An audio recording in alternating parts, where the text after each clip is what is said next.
మరి ఆ వేద గురించి. ఓహో,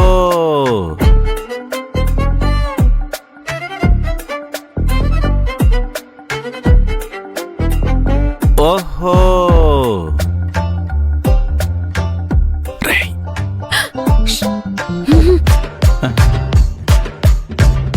తన గురించి నీకు ఒకటి చెప్పాలి మావా. ఏంటది?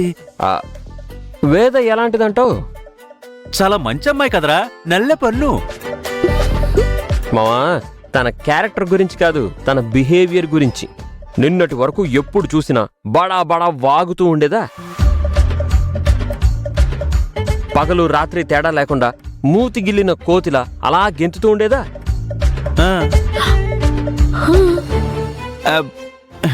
కానీ ఇప్పుడు చూసావా పిల్లిలా ఎలా సైలెంట్ గా ఉంటుందో?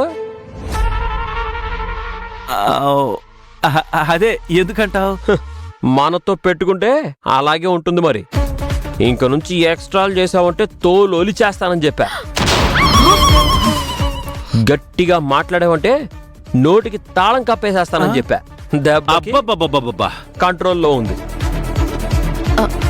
నువ్వు చెప్తుంది నా గురించేనా? ఎవ్వరది?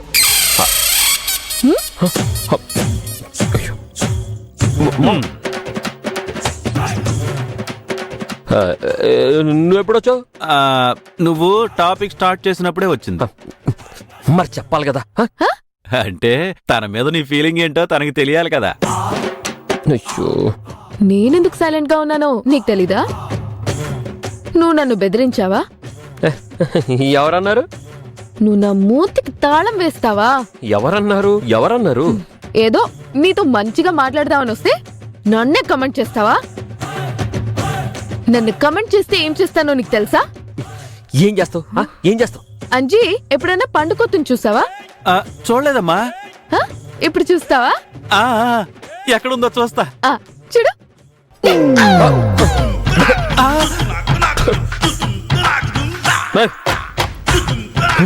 నా మొహాన పిండేస్తావా?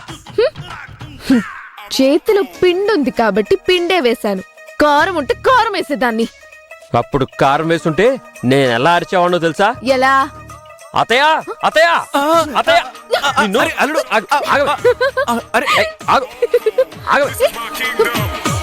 పిండి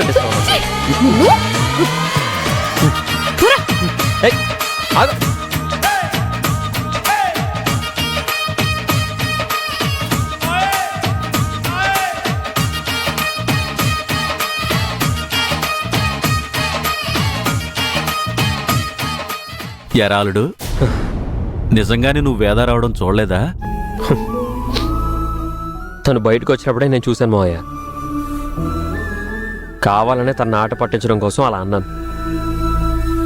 నిన్న జరిగిన దానికి తను పూర్తిగా డల్ అయిపోయింది. ఇదివరకు అట్లా ఉండట్లేదు.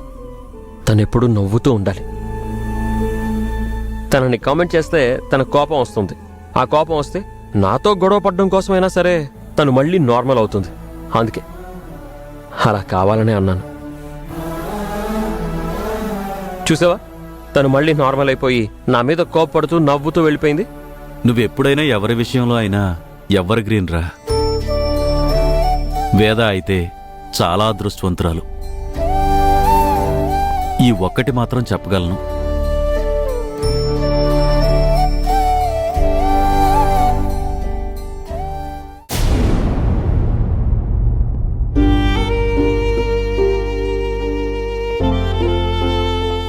వేదా, ఒక్క నిమిషం ఆగమ్మా.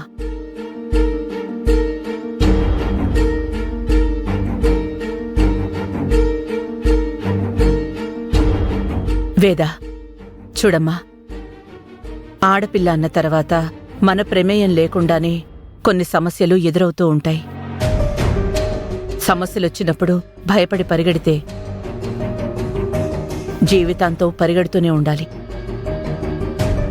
ప్రతి చిన్న విషయానికి భయపడకుండా పరిగెడుతూనే ఉండాలి. ఎదిరించి నిలబడాలి.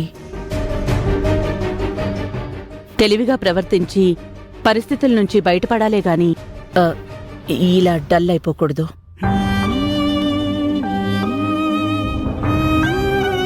ఇవన్నీ ఎందుకు చెప్తున్నానా అనుకుంటున్నావు కదూ? కాలేజీలో ఏం జరిగిందో నువ్వు మీ అమ్మకి చెప్పకపోయినా బాలు నా దగ్గర ఏ విషయం దాచడు.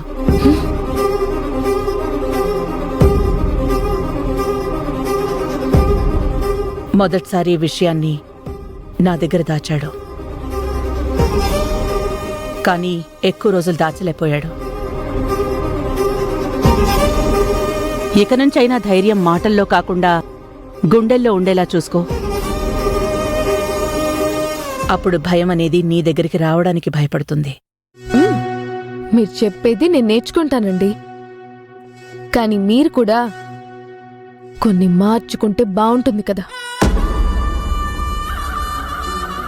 ఆడపిల్ల ఎలా ఉండాలి, ఆపదొచ్చినప్పుడు ఎలా ఆలోచించి ఎలా బయటపడాలని చెప్పారు. బావుంది. ఇవే మాటలు ఆ రోజు నేను ఆలస్యంగా ఇంటికి వచ్చినప్పుడు చెప్పుంటే ఇంకా బావుండేది. ఇంత మంచిగా ఇంత సహనంగా ఇవాళ మాట్లాడినట్టు ఆ రోజు కూడా మాట్లాడుంటే ఇంకా బావుండేది.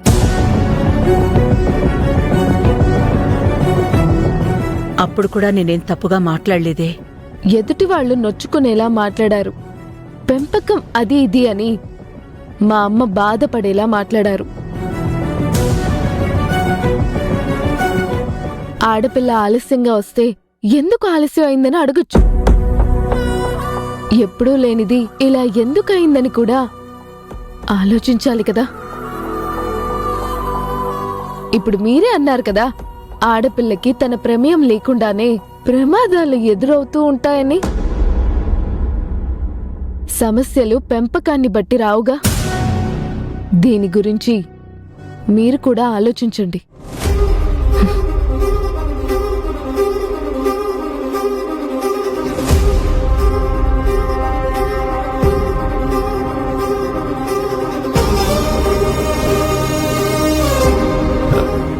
అన్నపూర్ణ,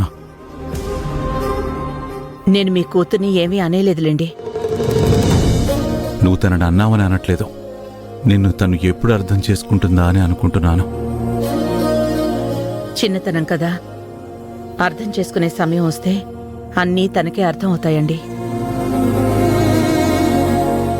వేద నేను ఒకేలా ఉంటారు, ఒకేలా మాట్లాడతారు, మీరిద్దరూ ఒకటే అని ఇంట్లో ఎవ్వరన్నా నాకు కోపం వస్తుందండి. కానీ అప్పుడప్పుడు నాకది నిజమే అనిపిస్తుంది. తను కూడా అంతే. తన తప్పు లేనప్పుడు ఎవరితోనూ మాట పడ్డానికి ఇష్టపడదు. ఎవరన్నా ఏమైనా అంటే పోనీలే అని సరిపెట్టుకోదు. ఏదున్నా మొహం మీదే మాట్లాడిస్తుంది, నాలాగే.